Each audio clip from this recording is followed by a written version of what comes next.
Following a midnight crossing of what is today known as the English Channel, Julius Caesar, leading approximately 80 transport ships, arrived off the coast of Dover's White Cliffs on the morning of August 23 of the 55 BC year. Already waiting atop those 100-meter-high cliffs of chalk stood Britannia's warriors, ready for the Romans to attempt a landing. In addition to the transport ships carrying his 7th and 10th legions, Caesar anticipated the arrival of another 18 ships filled with cavalry and additional supplies. But, due to a storm, those ships had failed to cross the channel, and were forced to return to the Gallic coast. Many of Britannia's tribes united to block Caesar's landing, having been warned of the imminent invasion by their Gallic allies and by merchants for whom the channel was a trading route. From their position, high atop the White Cliffs of Dover, they had only to launch spears and other missiles at any Roman attempting to come ashore. Unable to make his landing at Dover, Caesar waited offshore for the ships transporting his cavalry.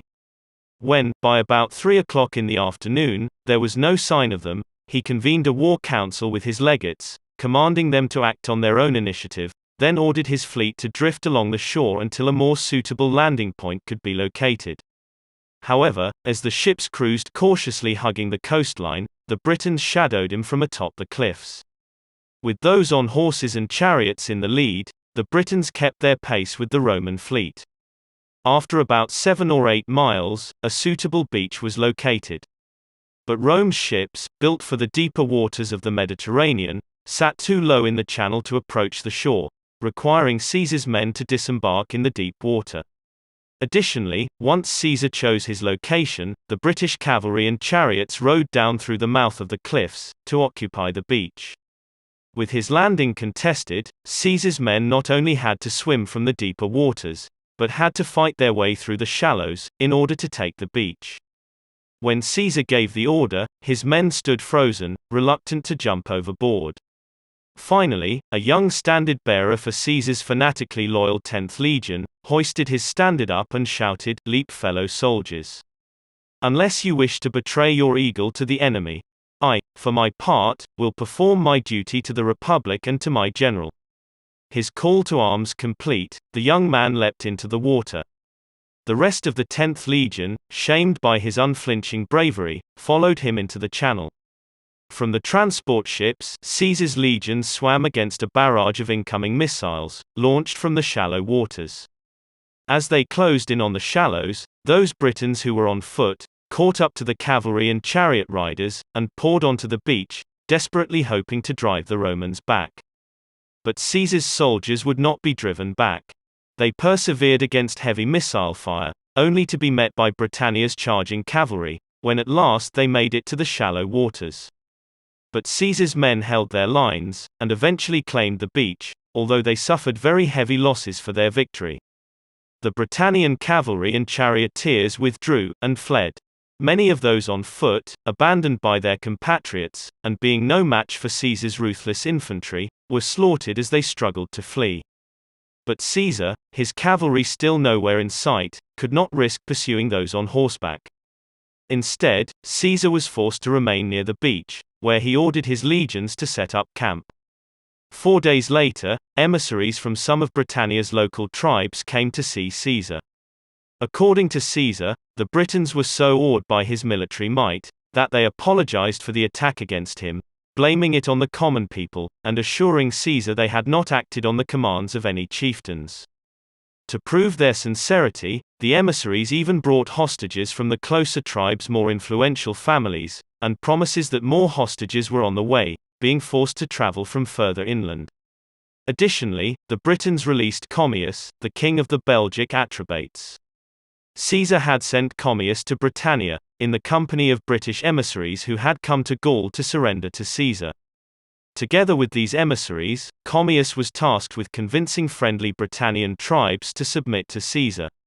Unfortunately, the moment their boat landed in Britannia, Commius was arrested, most likely by his emissary companions, who had probably only posed as surrendering states to better gauge Caesar's strength. Several days later, the second half of Caesar's fleet, the 18 transport ships carrying his cavalry and additional supplies, was finally spotted from the beachhead. Unfortunately, because of constant storms in the Channel, Caesar's cavalry was scattered, still unable to reach Britannia's shores. The storms blew so hard that Caesar's 80 transport ships, moored in the deeper waters, slammed and crashed into one another, badly damaging the majority of the fleet.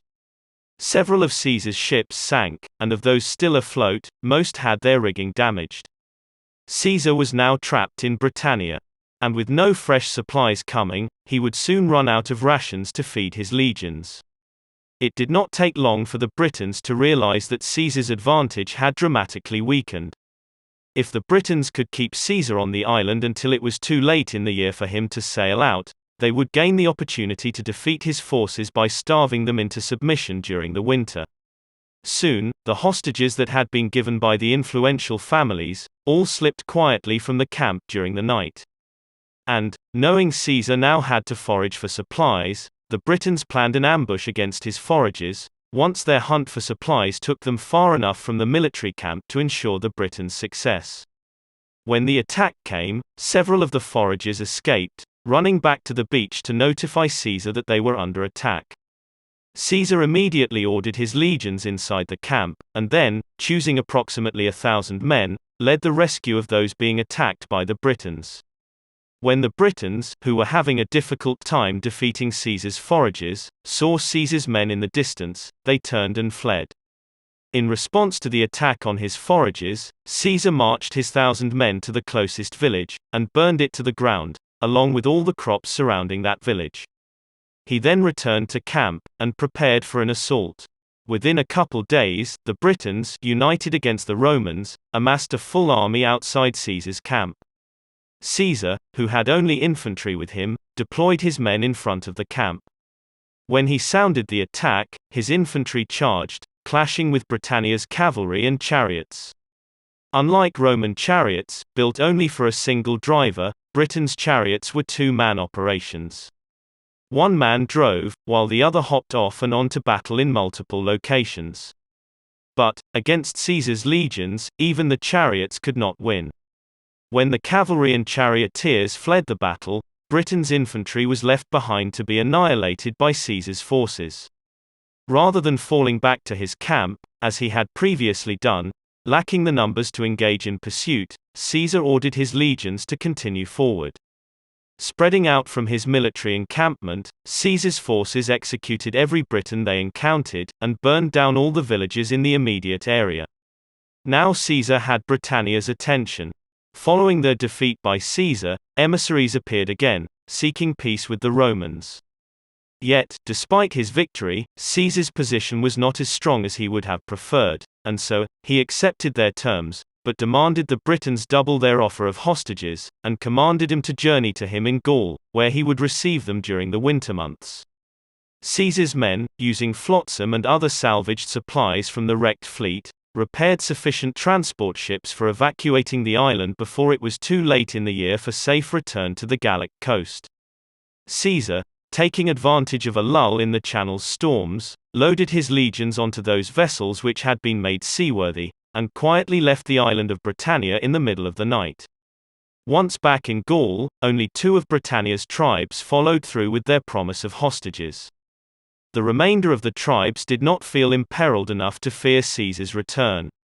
But Caesar would return. His excursion into Britannia in 55 BC had shown him what was necessary to take the island.